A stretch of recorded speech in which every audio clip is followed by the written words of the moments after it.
الحمد لله والصلاة والسلام على رسول الله وعلى آله وأصحابه ومن والاه. أما بعد أحبتي في الله، السلام عليكم ورحمة الله وبركاته. وعليكم السلام ورحمة الله. يا سلام يا سلام، اليوم يوم مبارك يبارك الله فيه كل ما نعمله وما نعطيه. የዛሬው ቀን ሁሉም ያውቀዋል። የተባረከ ቀን ነው። አላህ ሱብሓነሁ ወተዓላ በምንሰራው ነገር ሁሉ እጥፍ ድርብ አድርጎ ለመንገር በሚያዳግትና እንዲሁም ልብ በሚያርድ መልኩ አድርጎ አላህ ምንዳውን አነባብሮ የሚሰጥበት ቀን ነውና ዛሬ ሁላችንም ታሪክ እንሰማለን ማለት ነው። እኔ መጀመሪያ ላይ ባለበት እያሉ ነበር። አሁን ትንሽ የሚያስደስቱ ታሪኮች በሚሊዮን በመቶ ሺህ በ300 ሺህ በ500 ሺህ የሰማን ስለሆነ በጣም ደስ ብሎናል። ለምን እንደው ታውቃላችሁ? ለወሎ መናገሻ ደሴ ምርት ላይ የሚገኘው ወሎ መጥቶ ማንም ሰው ሳይሰግድበት የማይሄድበት ለሆነው መስጂድ ለአረገንጋኑና እያወጣችሁ ያላችሁት ደስ ይበላችሁ።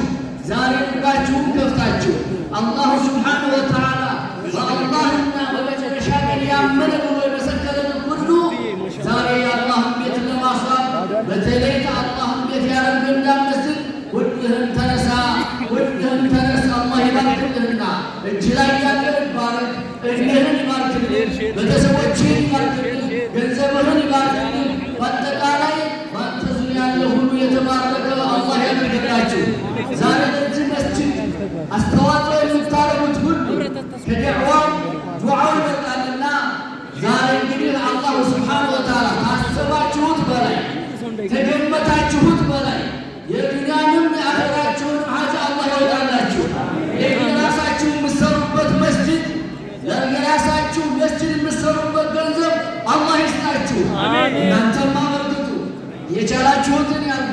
ሀገር ውስጥም ያላችሁ ከሀገሩም ውጭ ያላችሁ ከሞትን በኋላ ነቢዩ ሰለላሁ ዐለይሂ ወሰለም እንደነገሩን የሚቀሩ ከተባሉት 7 አይነት ስራዎች ከማራው ኢብኑ ማጃህ ወሰሐሁ አልባኒ አው መስጂድን በና ወይ መስጂድን የገነባን አሉ ነቢያችን ዐለይሂ ሰላቱ ወሰላም። ብንሞት ይህ መስጊድ እስከ ቂያም ቀን በተሰገደበት ልክ ለእኛ ሰዋቡ እንዲመጣ የሆነ ትልቅ ስራ ነው እየተሰራ ያለው። መስጂድ ነው የሰራው ምናልባት ትንሽ ነው እንጂ ያበረከቱት ብሎ ቀልብህ እንዳይሰበር ቀልብሽ እንዳይሰበር የቁል ነቢዩ ሰለላሁ ዐለይሂ ወሰለም መን በና ሊላሂ መስጂደን ከመፍሐሲ ቀጣት አው በነ ላሁ ለሁ በይተን ፊል ጀና። ለአላህ መስጂድ የሰራ ሰው የወፍ ጎጆ ምታህል እንኳ ቢሆን ኧረ ከዛም ያነሰ ይላሉ ነቢዩ ዐለይሂ ሰላቱ ወሰላም። አላህ በጀነት ቤት ይገነባለታል።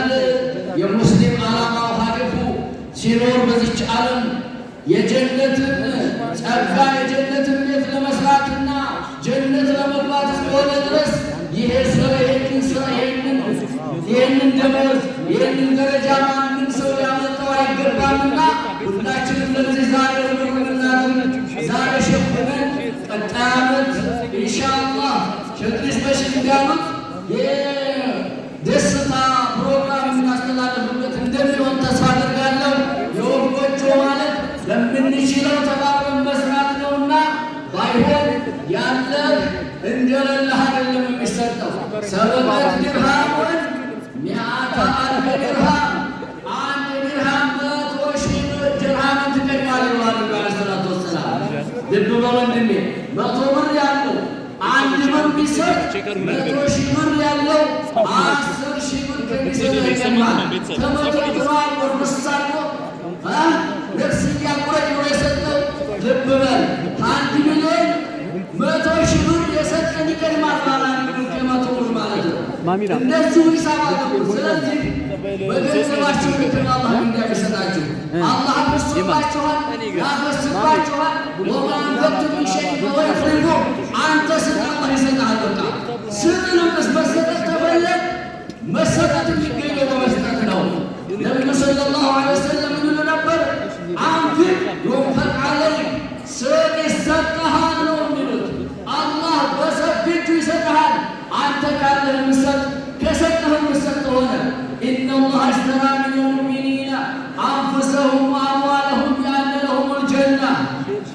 ጀነትን አላህ ላንተ የሚሸጥልህ አንተ ገንዘብህን መሸጥ ስትችል ነው። አላ ኢነ ሲልዐተላሂ ጋሊያ የአላህ ሸቀጥ ውድ ናት፣ እሷም ጀነት ናት። ዝም ብሎ አይገኝም። በዛሬው በተባረከው ሌሊት በ27 ነቢያችን ዓለይሂ ሰላቱ ወሰላም ከሌሎቹ ሌሊቶች ለየት አድርገው ከማታ ማሰሪያ ሊያልፈን ነው ብለን እስከምንፈራ ድረስ ነበር የሰገዱት ይላል። ይሄ ማለት ምን ማለት ነው? ከሌላው ሌሊት ለየት ያለ ዒባዳ የሚደረግበት ሌሊት መሆኑን ነው። አንዳንድ ሰዎች ምናልባት ዛሬ ምን ተለየ ሊሉ ይችላሉ። ለምን ስለሌሉት ነው።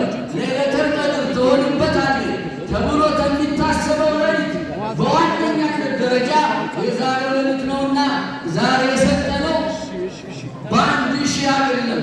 በቀን ብታስበው 30 ሺህ ቀን ነው። አንድ ሺህ ወር ልብ በላይበት ቢላ ከ30 ሺህ ቀን በላይ የተሰራው ስራ ካወጣኸው ማውጣት የዛሬ ቀን ይበልጣልና ዛሬ ሁላችንም በቻልነው ዘርጋ ግን ጀነትን እንግዛላለሁ። አላህ ሁላችንም ግባችንን አላህ ይክፈተው። አላሁ ስብሓነሁ ወተዓላ ወመን የኽሻ ኢለላህ አላህን እንጂ የማይፈራን ያለ አንዴት እንንከባከበው ይላል። ስለዚህ በአላህ መጨረሻ ቀን ያመነ የአላህን የሚንከባከብ የሚችለው አላህን እንጂ መስጠትን የማይፈራ ነው። ከአላህ ውጭ ድህነትን አይፈራ፣ ከአላህ ውጭ ሌላ ማንንም አይፈራ። ለአላህ መደረግ ያለበትን ሁሉ ያደርጋልና ዛሬ ማድረግ ያለበትን ሁሉ እናድርግ። አላህ ይባርክላችሁ። የተሳትፎ ያደርጋችሁ በአንድ ብር ይሁን በመቶ ብር ይሁን በሺህ ይሁን በሚሊዮንም ይሁን አላሁ ስብሓነሁ ወተዓላ ባወጣችሁት እጥፍ ትርፋት አላህ ይስጣችሁ። ወንጀላችንን አላህ ይማረን። አላህ የጀነት